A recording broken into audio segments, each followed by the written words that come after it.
You are watching the Daily Decrypt. May the currency competition be with you. I am your host, Amanda B. Johnson, and today's episode is brought to you by the Merkle.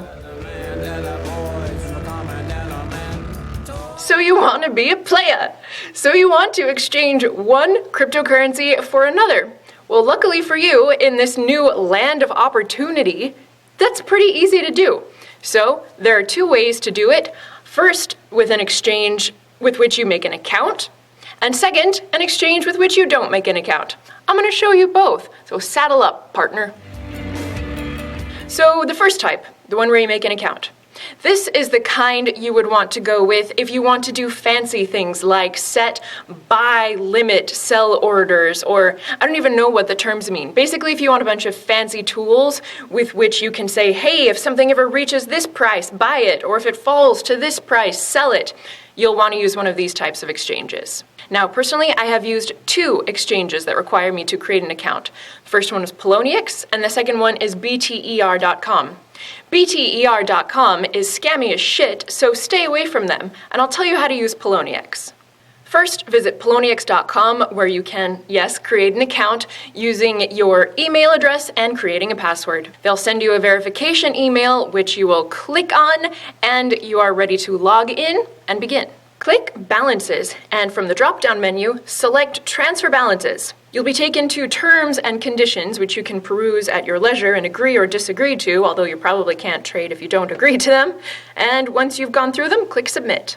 Here you'll see all the cryptos that you can deposit to trade with. Now, naturally, you have a zero balance in all of them right now. Personally, I'm interested in trading Bitcoin for BitShares, so I will click on Deposit and Withdraw in the BTC row. Here, I'll click Generate to get a deposit address of my very own, and I can send any amount up to the equivalent of $2,000 US in Poloniex limits. The $2,000 daily cap of deposits and withdrawals can be increased if you want, but we are not going to do that in this video today. Now, pro tip, if you're sending from a mobile wallet and you need a QR code to make this easier, head on over to wolframalpha.com and copy and paste your deposit address into the field, type space QR, space code, and click enter, and through the magic of Wolfram Alpha, there will be your QR code.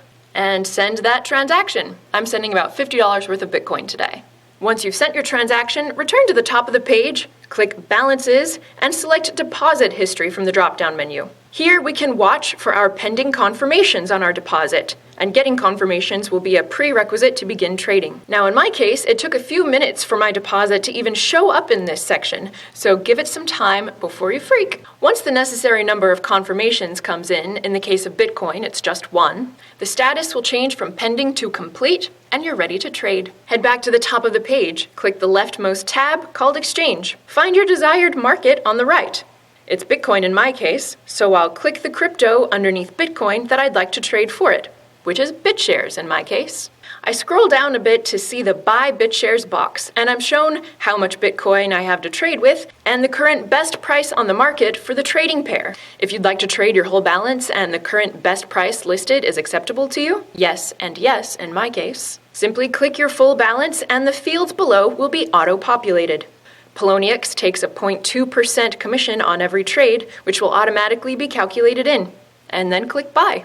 Now, in my case, there was enough BitShares available at that price that the entire trade went through immediately. But in the case that there's not, you'll find that some or all of your order goes into the open order area, waiting for someone with your desired price to come and make the trade. To see if that's the case, click the Orders tab at the top of the page and select My Open Orders. You'll see that I have none because my entire trade finished immediately. But if it hadn't, I could cancel an open order at any time and either keep the Bitcoin or change the price for which I was attempting to sell it. And I'm finished trading for today.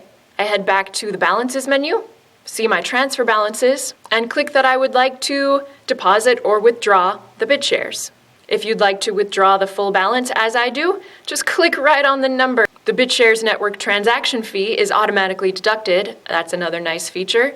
And I put the name of my account here in the Withdraw To field. Click the button, done. After I've clicked withdraw, Poloniex will send me a confirmation email, basically a two-factor authentication, which I just need to click on from within my email for the withdrawal to be executed. And I can see here in my pretty little BitShares wallet that it worked. And that's it. Relatively painless. But if you're thinking, Amanda, that seems like more effort than I want to go to, well, there exist account-less exchanges for you too, namely Shapeshift.io, MetaExchange.info, and BlockTrades.us. So I'll show you how to use one of them too.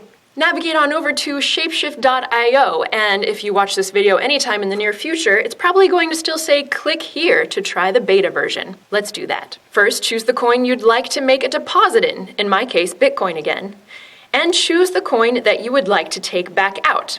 In my case, I'm going to say Dash. I'll now choose the precise trading method, which just means that I'm going to tell Shapeshift exactly how much Bitcoin I want to deposit, and I can get a slightly better exchange rate in return. I'd like to deposit 0.07 of a Bitcoin, and Shapeshift tells me that that will kick back to me 5.32 and change in Dash. I enter my Dash address, Zimzam, and I enter a Bitcoin refund address in case for some reason this doesn't go well and they need to send my money back.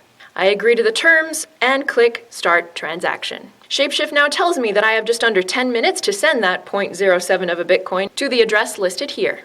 I'm going to send from my ultra-secure hardware wallet today. If you'd like to know what a hardware wallet is and how it works, click the words you see popping up on your screen now. And after sending, my deposit shows up as received within a few moments. Now, depending on Shapeshift's liquidity at the moment, the exchange itself, in my personal experience, has taken anywhere from 15 seconds to 15, even 30 minutes. There's no way to really know in this case, so relax, step away from the computer, and make yourself a Bloody Mary. In due time, you'll see that green check mark appear with the words, all done. And it is done. In the case of this particular trade that I did for this video, the total trade time was about 5 minutes. And that's all you need to know to use either of these types of exchanges. Now bear in mind that as centralized exchanges, there is a degree of trust involved when using these sites. So only use the ones with the best reputations, naturally. It's possible, even probable, nay, inevitable, that we will be exchanging peer-to-peer directly one with another via trustless protocols that will eliminate the profitability of committing fraudulent acts in the first place. Today's episode has been brought to you by The Merkle, a cryptocurrency and blockchain news source with something for everybody. The Merkle provides market analyses, technical tutorials, and hard-hitting news pieces about a broad range of important happenings in the cryptosphere. You can fall down the rabbit hole yourself at themerkle.com. And now I have a question for you, dear viewer, if you would oblige me. It's been suggested that I do an AMA, an Ask Me Anything, on the Daily Decrypt subreddit, where anybody could come and ask me any sort of question that they want. So I'd like to gauge market demand. Would you be interested in visiting Reddit and asking me a question on an AMA in a week or two, I guess? Let me know. Just post in the comment section below or tweet me at the Daily Decrypt. Thank you. Have a good day. Today we've spoken with Alejandro Colorado, Alex for short, a Daily Decrypt viewer we met at a Bitcoin conference in Mexico City. There, he told us that information he had found via the Daily Decrypt had helped him develop a trading strategy using fiat-pegged cryptocurrencies to hedge volatility. Here's how he does it.